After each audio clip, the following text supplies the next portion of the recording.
Hi, I'm here in Havana still. I've spoken to you before in the last couple of weeks. I've been here a couple of weeks now. Cuba is a country I've come to know quite well, this being my 16th visit here. And I am always impressed by the resourcefulness of the Cuban people with a 98% literacy rate and the ability to take cars from the 1950s and 1960s, which are not show cars. These are their cars for those who have cars. They seem to be very good at fixing them up, making them work. That's the resourcefulness that you don't even see in the United States when people have cars. They tend to just sell it off, donate it. You don't see that type of resourcefulness in the US, but you do see it here in Cuba. It always comes to my mind how this country has for more than 6 decades been the brunt of sanctions by the US. Sanctions haven't really worked in any country. They've been attempted in Iraq during the Saddam Hussein. They've been attempted in Iran presently, and many other parts of the world. And usually the person who is hurt by the sanctions are the very people of the country that the US sanctions are meant to impose upon. It's not the government that's hurt, it's the people. And it's no different here in Cuba. People are so kind.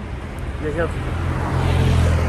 government provides them with many benefits such as health care, education, as I mentioned, 98% literacy rate, the opportunity to go all through university for free, and the ability to get health care by doctors who are often exported as part of Cuba's foreign policy because there simply are not enough hospitals with equipment due to the sanctions to utilize all the doctors who have been educated in Cuba. And these are doctors who are very highly skilled. After 6 decades, it's really been enough. The U.S. deals with and has dealt with and still deals with numerous regimes that are far more problematic than what the Cuba of today in the last decade or so has been. Granted, in the early 60s, after 1959, the Cuban Revolution, there were properties taken from Cubans who, many of whom then left and went to Florida, where there's now the large Cuban American population. And these sanctions still continue after all these years. Many people around the world, unfortunately, have lost properties and businesses due to political elements, wars. One has to think of the Holocaust and the many people from Poland and Germany and other countries there who lost properties and were never compensated for them. You could think of Jews who left, nearly 1 million Jews who left the Arab world in 1948, 1956, and 1967 and later. Some who left on their own, but most of whom were driven out because of the establishment of the State of Israel. But there's many countries where we find people have lost due to political situations, and time does heal many things, and sometimes it's time to move on, and that's the case here in Cuba. Cuba, with its 11 million people, could be a wonderful neighbor to the U.S. because of its attributes, some of which I just mentioned. Rather than being looked at as an enemy who still is under sanctions, and understand, the U.S. calls them sanctions, and Cuba is called the blockade because it really has an impact that's far greater than just saying you can't have this, you can't have that to people from Cuba who want to get things from the U.S.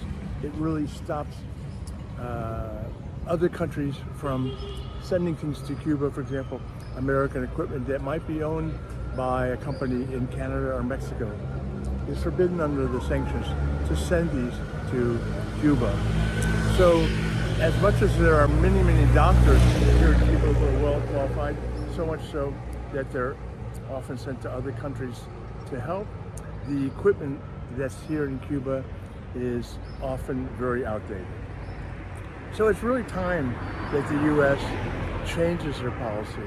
A couple of weeks before I came here, I heard that the State Department, Secretary of State Blinken, said there was great concern about the fact that the Chinese were coming here to Cuba.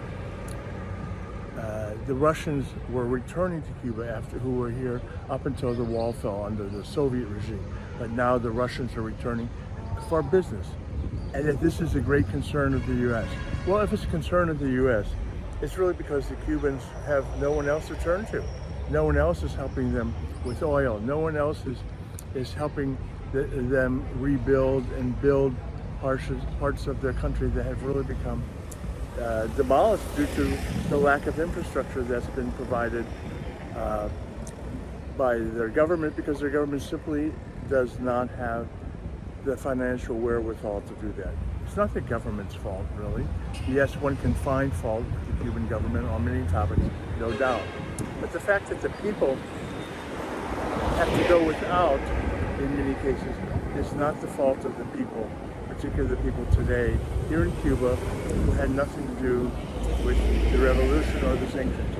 And I understand how difficult it could be for many Cuban exiles who now live in the States, who lost properties and businesses that were taken by the government following the revolution. Time can't heal everything. One cannot be compensated for everything if you calculate those losses. But even the younger generation, the millennial generation of Cuban Americans, many of them who've been growing up in Florida, in their families, in basically a Cuban culture that replicates what's happening here in Cuba, they want to contribute to Cuba. They know the culture, they know the language, it's inherent to them. So despite what the large Republican primarily lobby, particularly the people like Marco Rubio, Senator, and Cruz from Texas, and Bob Menendez, who is not Republican, who's a Democrat. But these are the people who lead the lobby against lifting sanctions.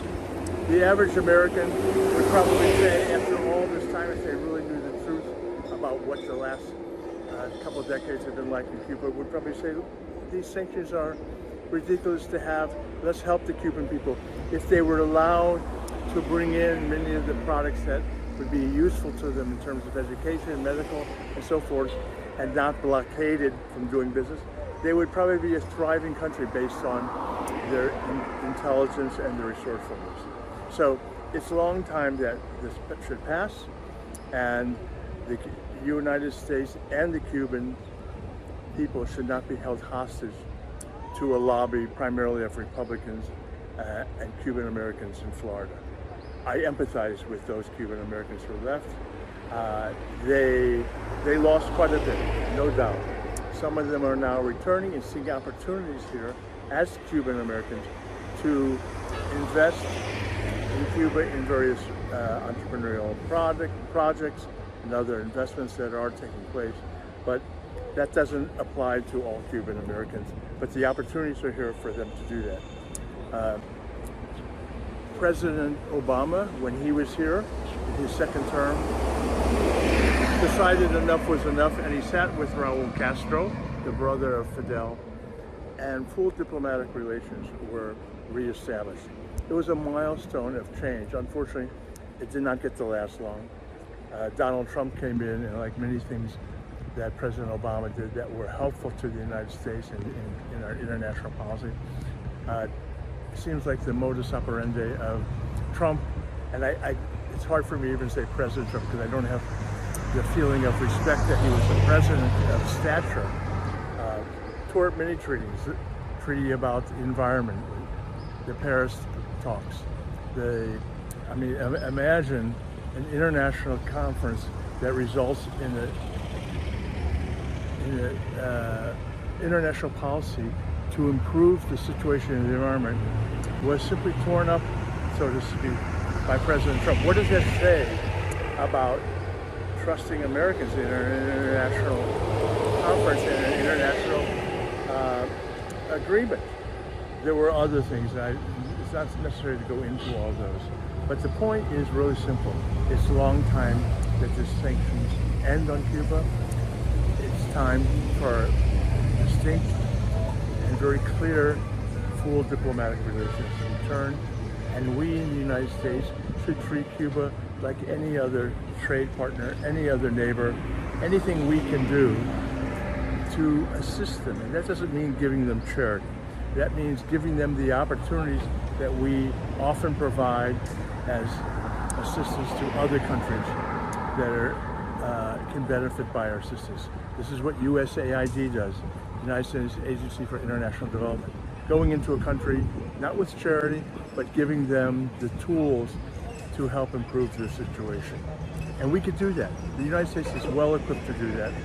And I hope President Biden, who has a lot on his plate this first term, will hopefully see his second term, and assuming he sees that second term, we'll see the opportunity to make these changes. Now, I'm going to end on that point because I've made my plea, and I really don't need to belabor the point. Anyone who wants to contact me, who sees this on their social media, is welcome to contact me through my business website. I'll be happy to speak